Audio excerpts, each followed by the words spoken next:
Bonjour et bienvenue, chers téléspectateurs, mesdames et messieurs. Bienvenue dans notre programme de Point de vue. Alors, votre rendez-vous hebdomadaire de grandes transformations qui façonnent l'Éthiopie.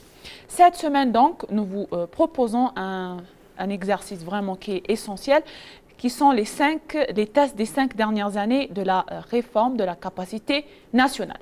Alors, 5 années constituent une période suffisamment longue pour regarder au-delà des annonces, des intentions et des promesses et pour poser une question fondamentale: qu'est-ce qui a réellement changé dans la capacité de notre État, de notre économie et de notre société à construire l'avenir? Alors, c'est la question qu'on se pose. Alors, notre première question portera sur la construction de l'État et la résilience. Alors, nos institutions sont-elles aujourd'hui plus solides, plus efficaces et mieux préparées à faire face aux pressions internes et externes? Nous allons examiner cela et ensuite la transformation économique, et nous en arrêtons sur les 5 moteurs essentiels qui sont l'agriculture, l'industrie manufacturière, les mines, le tourisme et l'innovation. Donc, troisième axe à approfondir, c'est la réforme institutionnelle, chers téléspectateurs. La question ici qu'on se pose, c'est quelle place pour des institutions professionnelles, compétentes et indépendantes, notamment le Conseil électoral et la Commission du dialogue national. Nous abordons également la réforme du secteur de la sécurité et de la défense, ainsi que la professionnalisation des forces nationales de défense éthiopiennes. Alors enfin, nous poserons la question qui traverse tous les autres ensemble, c'est-à-dire l'unité nationale. Alors, comment construire un récit commun capable de relier les citoyens du Nord et du Sud et de l'Ouest aussi et de l'Est? Voilà, c'est la question qu'on se pose. Et au cœur de cette réflexion se trouve le principe du mot Meddemer, c'est-à-dire la synergie, transformer la réforme en capacité nationale et l'action en résultat durable. Voilà, donc pour en discuter, chers téléspectateurs, mesdames et messieurs, restez avec nous jusqu'à la fin. Je suis accompagnée de mon collègue de travail Moubarak Moussa, il est ici au studio. Bienvenue Moubarak. Bienvenue, bonjour Aïda. Donc tu m'as déjà entendu lors de l'introduction. On va en discuter le test des 5 années de la réforme de la capacité nationale en général. Tu as bien écouté, donc quels sont les points forts à mentionner pour nos téléspectateurs? As-tu des points à dire? Lorsqu'on parle de réforme, on parle souvent de nouvelles lois, de nouveaux programmes et de nouvelles politiques qu'on crée en tant que nation. Et je pense qu'il faut d'abord reconnaître que l'Éthiopie a traversé beaucoup de défis et beaucoup de tests, qu'on peut dire. Une période exceptionnellement difficile. Les crises ont testé non seulement les gouvernements, mais aussi les économies, les institutions aussi. La cohésion sociale et la capacité de l'Éthiopie en tant que nation à répondre à ces questions-là. Et aussi à continuer à fonctionner en tant qu'État. C'était le test. Donc, dans ce contexte, la construction de l'État ne signifie pas seulement créer de nouvelles structures, mais il faut aussi créer et développer des institutions capables de faire tout et de continuer à fonctionner efficacement lorsqu'on soumise à pression considérable, que ce soit interne ou externe. C'est la notion de capacité nationale devient important, c'est-à-dire la capacité nationale, ça base sur ces institutions, sur l'économie, sur la cohésion nationale, sur la politique et ce qu'on a déjà mentionné jusqu'à maintenant. Donc il faut que ces institutions et ces plateformes doivent être renforcées pour avoir un pays ou une institution capable de fonctionner en tant qu'État. Donc, commençons. Donc, si nous voulons réellement appliquer le test des 5 années, tout à l'heure j'ai mentionné lors de notre introduction, nous devrons nous demander une question simple ici. Donc, quelles réformes ont été annoncées? La question qu'on se pose, mais quelles capacités ont été institutionnalisées? Voilà, c'est la question qu'on se pose. Tu ne penses pas, Moubarak? Oui. Le test, c'est la continuité des services publics doivent être renforcés, comme j'ai dit. La capacité administrative, la collecte et l'utilisation des recettes publiques et des données aussi. La capacité de répondre aux catastrophes et aux crises, que ce soit naturelles ou qui a été fait par l'humain. La qualité de la coordination entre les différents niveaux de gouvernement les institutions fédérales ou étatiques aussi, et surtout la capacité des institutions à appliquer les règles déjà établies, et même lorsqu'on sont confrontés à des intérêts politiques ou à des tensions sociales, donc la capacité de répondre à ces périodes difficiles est une des mesures qu'on peut mesurer la capacité institutionnelle d'un pays.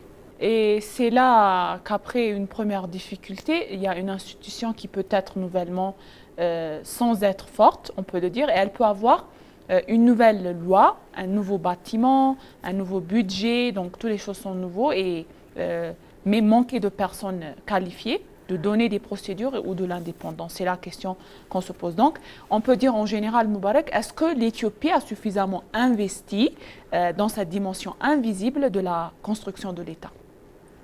Oui, on peut dire que le pays ou l'Éthiopie a investi selon les ressources que le pays dispose, mais il reste beaucoup à faire.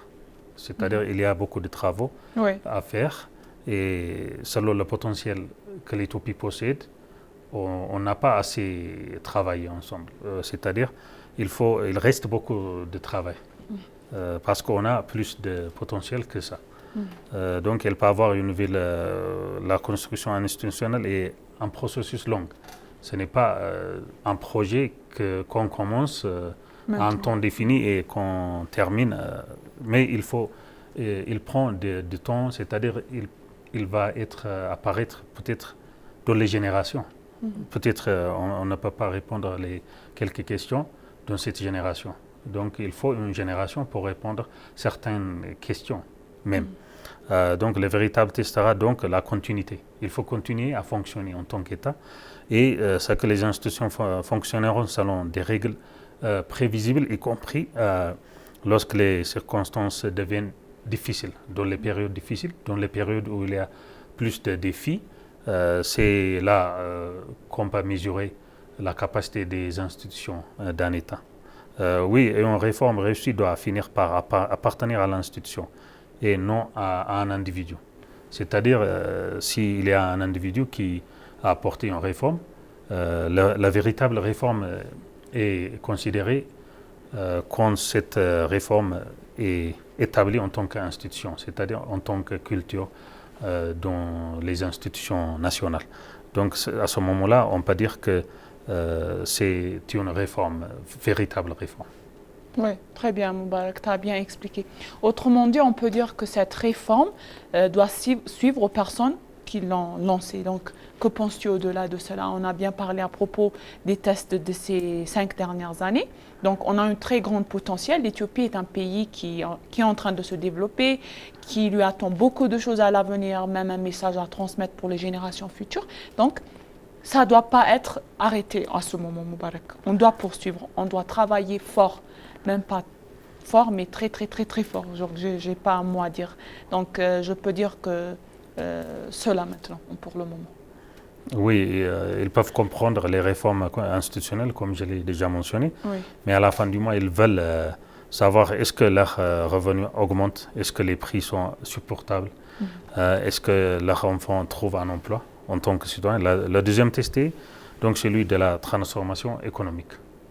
Donc on passe de deuxième partie, c'est-à-dire commençons par l'agriculture parmi les parties économiques ou essentielles de notre discussion.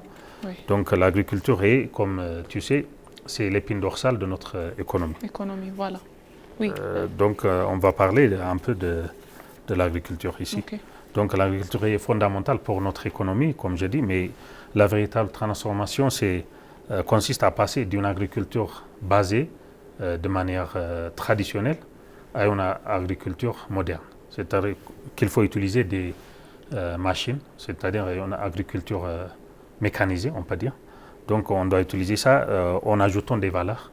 Au lieu d'exporter les matières premières à l'étranger, on doit ajouter de la valeur sur nos produits. Et après, on fait l'exportation en ajoutant des valeurs. Ça nous donne plus de profits et plus de revenus. Et ça nous donne plus de devises étrangères en tant que nation. Oui, Moubarak, tu as mentionné l'agriculture maintenant. C'est l'un des épines dorsales de notre pays, donc c'est vraiment important à mentionner l'économie éthiopienne. Donc il y a un paradoxe. Maintenant, on va parler à propos que l'Éthiopie dispose d'un immense potentiel de l'agricole, mais il y a beaucoup d'agriculteurs qui restent en ce moment vulnérables aux conditions climatiques, aux fluctuations des prix, au coût des intrants et aux problèmes de commercialisation. Donc il y en a beaucoup de défis, on peut le voir. Donc comment valoriser ces défis, comment avoir des solutions pour poursuivre à la suite. Donc c'est la question qu'on se pose. Alors peut-on vraiment parler de transformation Moubarak? Oui, il y a une transformation agricole ici. Oui. On peut parler d'une transformation en cours, c'est-à-dire dans le processus qui n'est pas déjà achevé. Mais on ne peut pas dire qu'il y a une transformation achevée. Donc on est encore dans le processus de transformation agricole. Donc grâce à notre Premier ministre Abiy, on a constaté beaucoup de transformations agricoles. On peut prendre en tant qu'exemple le blé. Oui. Le blé c'est-à-dire il y a beaucoup d'activités agricoles dans le blé par la direction du Premier ministre. Oui. Donc, il y a beaucoup d'agriculture, mais c'est comme un exemple. Donc ça nous donne qu'il y a une transformation, mais la transformation n'est pas une transformation achevée. C'est ça ce qu'on peut dire. Oui, c'est pas terminé. Voilà. Donc, première conclusion, il y a des progrès, oui, c'est vraiment accepté. La transformation achevée, on verra ça. Donc, passons à l'industrie manufacturière maintenant, Moubarak. Donc, l'objectif est depuis longtemps de créer une économie qui ne dépend pas principalement de l'agriculture et des exportations en même temps de matières premières. Alors, qu'est-ce qui a réellement changé en ce moment? As-tu des points à mentionner sur cela? Oui, tout comme l'agriculture, le développement industriel est essentiel pour notre pays, encore. Mais la question est de savoir si l'Éthiopie peut créer des chaînes de valeur, de transformation, de production capables de transformer localement davantage de matières premières, d'augmenter la valeur ajoutée et de créer des emplois pour les citoyens. C'est la question qu'on doit poser. Mais sinon, la transformation industrielle est en cours aussi, comme la transformation du secteur agricole. Oui. Donc la seule chose qu'on doit travailler est sur la transformation, l'ajout de valeur, et aussi il faut améliorer, créer des chaînes de production, plus de chaînes de production pour être capable de transformer localement davantage les matières premières qu'on fait exporter. Donc c'est ça les travaux qui nous restent. Et cela nous conduit aux mines aussi. Donc l'Éthiopie a une très grande manufacturière de secteur minier qui est souvent présentée par qui a une très grande opportunité maintenant et au futur aussi. Donc, mais l'exploitation de ressources naturelles en ce moment peut aussi créer des tensions, c'est-à-dire l'environnement, des partages de revenus à la fois, de la gouvernance locale, la transparence. Donc, on se demande comment éviter que la richesse minérale ne devienne une source supplémentaire de conflit. Une autre question qu'on se demande. Voilà. Oui, les richesses doivent être partagées de manière juste et équitable, Oui. Parmi les citoyens. C'est-à-dire que par la transparence et par des règles claires, on peut répondre à ces questions. Oui. Donc les ressources naturelles doivent bénéficier à l'économie nationale, tout en bénéficiant les communautés locales, c'est-à-dire où les ressources naturelles se trouvent. Les gens doivent être utilisés de ça, même s'il y a un bénéfice au niveau national aussi. La question n'est donc pas seulement combien pouvons-nous extraire, combien pouvons-nous gagner en tant que nation, mais il faut demander quelle valeur créons. Oui. Il faut créer une valeur qui en bénéficie. C'est-à-dire le bénéfice doit être acquis. À quel pourcentage? C'est-à-dire il faut voir s'il y a une justice ou pas. Donc l'équité, c'est très important. Donc, ça doit être partagé de manière équitable et juste parmi les citoyens.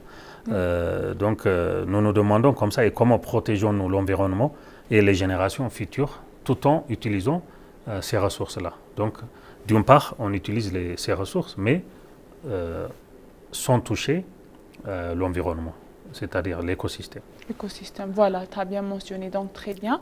Donc, troisième domaine, c'est le tourisme, Moubarak.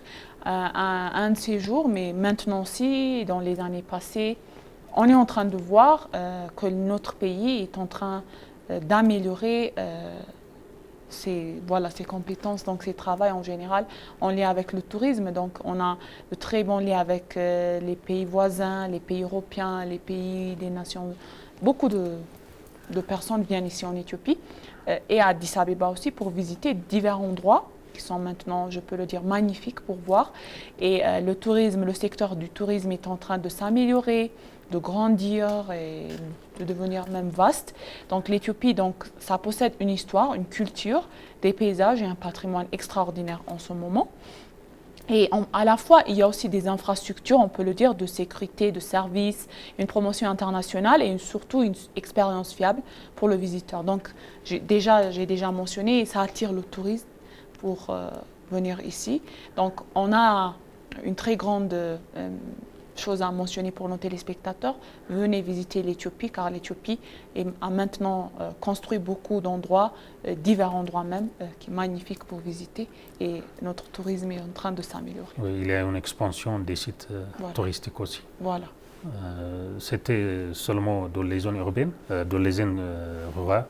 Mais maintenant, les zones urbaines sont devenues aussi des sites touristiques grâce à des transformations touristiques comme le développement de corridors et d'autres embellissements de la ville d'Addis Abeba et d'autres villes aussi. Ça nous donne plus d'expansion des sites touristiques qui ajoutent ou qui encouragent des visiteurs pour venir investir ici. Donc on invite les touristes aussi pour venir investir et pour venir visiter l'Éthiopie. Voilà, très bon message Moubarak. Donc on les encourage de venir et de voir toutes ces choses magnifiques et extraordinaires. Donc enfin, on va voir l'innovation maintenant, qui est un point fort aussi dans nos sujets, chers téléspectateurs. Donc une population qui est jeune, qui peut être un immense avantage, mais la jeunesse ne devient une dividende économique à la fois, comme si elle dispense de compétences, d'Internet, de financement et des opportunités. Donc Moubarak, l'innovation joue ici un secteur vraiment clé, comme les autres, le tourisme, l'agricole et donc les produits manufacturiers. Donc cela, ça joue aussi un rôle important. Oui, le gouvernement actuel donne plus d'importance et plus d'attention sur la technologie, notamment sur l'intelligence artificielle. Parce que sans utiliser l'intelligence artificielle, on ne peut pas être compétent au niveau international. Donc ces technologies sont utilisées dans tous les secteurs, presque. Donc on l'utilise dans la défense, dans l'agriculture, dans le tourisme, dans toutes les activités qu'on fait. Donc utiliser ces technologies, c'est améliorer dans tous les secteurs, indirectement. Donc c'est ça, l'attention du gouvernement est sur la technologie et l'intelligence artificielle notamment. Donc c'est pourquoi l'innovation doit être considérée comme une capacité nationale, comme il touche beaucoup de secteurs. Et pas simplement comme le secteur des entreprises, de la technologie ou d'un secteur, mais il touche tous les secteurs. Comme il touche tous les secteurs, on peut la considérer comme moteur de notre croissance. Technologique ou économique aussi. Donc, si nous évoluons le deuxième test, notre conclusion pourrait être la suivante. Donc, en général, chers téléspectateurs, l'Éthiopie dispose aujourd'hui davantage de possibilités de transformation, mais elle doit encore convertir ces possibilités en productivité, en emploi et en amélioration durable de niveau de vie. Donc, notre mode de vie doit s'améliorer, notre mode d'emploi, d'amélioration de productivité, beaucoup de choses doivent être améliorées. Donc, on a la capacité de faire plus, c'est ce que je veux dire. Oui, c'est une évaluation raisonnable et donc en utilisant ces innovations, on peut améliorer beaucoup de secteurs. Et comme ça, on peut apporter une prospérité au niveau national. Très bien. Donc, troisième partie, Moubarak, c'est réformer les institutions qu'on a pour nos téléspectateurs. Donc, la réforme institutionnelle, ça peut être le plus, je peux dire, sensible. Donc, parce qu'une démocratie ne repose pas seulement sur des élections, elle repose sur des institutions auxquelles les citoyens peuvent faire confiance. Donc, le mot simple. Donc, prenons par exemple le Conseil électoral national de l'Éthiopie, le NBE. Donc, le cadre institutionnel de NBE, ça a été réformé avec notamment une nouvelle base juridique et des changements de la composition et le fonctionnement du Conseil. Donc, le Conseil électoral national, en ce moment ou avant même, ça présente lui-même ces réformes comme ça vise à renforcer sa crédibilité, son indépendance et sa capacité opérationnelle en général. Voilà. Mais une question aussi qu'on se pose, Moubarak, une réforme juridique, est-ce que ça suffit de créer une institution indépendante, à ton avis? Par soi-même, c'est non. Ce que je dis, la loi est, comme tu sais, le point de départ. C'est la base. Mais après, c'est l'important, c'est qu'on applique ces lois. Si on n'applique pas les lois, la loi par soi-même, c'est rien. Donc, l'indépendance réelle dépend aussi du comportement institutionnel. Donc, il faut apporter des changements au niveau institutionnel, au-delà du cadre juridique. De la compétence du personnel aussi, des travailleurs, des ressources qu'on utilise, de la transparence et aussi de la confiance des secteurs politiques et des citoyens. Donc les citoyens doivent avoir confiance sur ces institutions pour qu'on puisse avoir une institution crédible au niveau national. Donc la loi est la base, mais il faut appliquer ces lois pour qu'on apporte une crédibilité ou une institution fiable. Et donc, le texte, c'est pas simplement, je peux dire, de savoir le Conseil électoral national de l'Éthiopie. Si le Conseil électoral de l'Éthiopie est juridiquement indépendant, le test, c'est de savoir si les citoyens en général et les partis politiques à la fois perçoivent et expérimentent cette indépendance. C'est aussi un autre point fort à souligner. Cette confiance doit être construite élection après élection, c'est-à-dire dans une élection peut-être comme la réforme est récente, c'est-à-dire il y a quelques années qu'on a fait une réforme en tant qu'institution au Conseil national d'élection. Donc il faut quelques temps pour améliorer bien. Oui. Mais dans une élection, on fait quelques améliorations, on apporte quelques changements, mais on ne peut pas apporter tous les changements qu'on peut apporter. Oui. Donc il faut, élection après élection, on fait les améliorations, plus d'améliorations. Oui, l'autre institut important est la Commission du dialogue national. Donc son objectif, c'est particulièrement ambitieux, je peux le dire. C'est-à-dire, ça crée un espace où des questions nationales difficiles qui peuvent être discutées politiquement à la fois et plutôt que réglées par la violence. Donc il faut en discuter politiquement avec chaque parti politique entre. Et aussi, donc, en 2026, Moubarak, comme nous le savons, la Commission avait indiqué avoir collecté et identifié des agendas. Donc, dans cela, il y avait 1234, le nombre, je pense, estimé, de Warada, qui représente 93% de notre pays. Et ils reconnaissent que certaines zones, notamment le Tigré aussi, qui ont représenté des difficultés particulièrement d'accès et de consultation. Voilà. Plus de 4000 personnes ont participé, comme on a déjà mentionné, Oui. Dans ce dialogue national. Donc Voilà. c'est un projet très immense, c'est un événement, on peut dire, très vaste et très immense. Même pour la gestion, il y a beaucoup de défis, mais grâce à des collaborations et à des organisations très organisées, parmi les coordonnateurs, parmi les différentes institutions, il n'y a aucun problème jusqu'à maintenant. Donc c'est très bien géré, la question du dialogue national. Oui, c'est très bien géré. Ces personnes-là. Donc c'est probablement la question la plus importante ici. Le dialogue doit produire quelque chose. Voilà. C'est le résultat qu'on attend, c'est-à-dire un consensus national. On ne peut pas être d'accord à toutes les questions ou à tous les agendas, mais on peut être d'accord avec quelques agendas et les restes vont être discutés, c'est-à-dire après le dialogue peut-être. Donc ça prend du temps.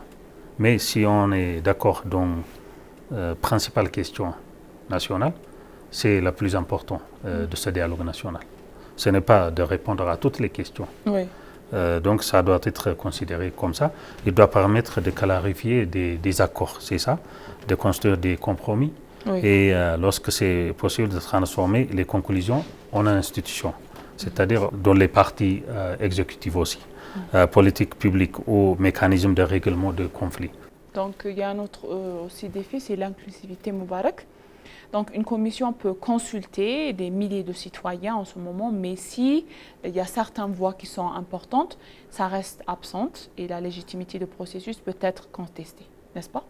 Oui, donc l'inclusivité, c'est l'une des plus importantes questions du dialogue national. Voilà. Donc il doit être simplement, il ne doit pas être simplement un slogan, mais il doit être mis sur le terrain pour que ce dialogue soit fiable.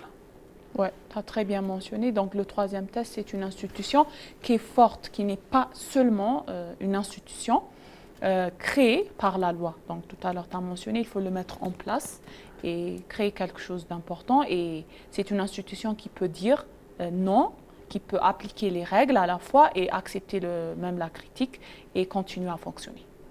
Voilà. Oui. C'est exactement cela. Oui. Et donc, il faut être crédible, c'est-à-dire, tu l'as mentionné déjà. Oui. Donc, la crédibilité est très importante, non seulement dans ce dialogue national, mais dans toutes les institutions. Donc, il faut renforcer la crédibilité au niveau national. Oui, très bien. Donc, un autre parti, quatrième parti, c'est la sécurité et la défense, un point fort. Donc, passons maintenant à cela, qui est un domaine particulièrement sensible. Donc, comme on dit, la sécurité et la défense, on sait, nous tous, que l'Éthiopie a traversé des années, des conflits, d'instabilité, on le sait tous. Et la question de réforme dans ce secteur qu'on se pose, c'est de sécurité. Ce n'est pas donc de séparer la question, c'est que signifie concrètement une armée professionnelle. Voilà. Une armée nationale professionnelle est une armée institutionnelle qui est établie dans un cadre juridique et renforcé et où il y a une institution renforcée. Donc une formation appropriée et une responsabilité institutionnelle. Voilà. Elle doit aussi être capable de s'adapter aux nouvelles formes de menaces, c'est-à-dire la technologie, avec les activités qui changent ou les dynamiques ou avec les activités géopolitiques aussi. L'armée doit s'améliorer ou s'adapter avec ces changements-là. Donc c'est ça l'armée professionnelle. Oui, donc, et le professionnalisme ne signifie pas seulement acheter davantage des équipements. Oui, il faut aussi avoir un esprit institutionnel, un esprit de groupe, de commandement, donc beaucoup de choses professionnelles. Oui, donc la réforme du secteur de la sécurité, ça doit être également répondre à une question délicate, je peux le dire. Comment garantir que les institutions de sécurité servent l'État et la Constitution plutôt qu'un groupe politique, une région ou une communauté. Simple, voilà.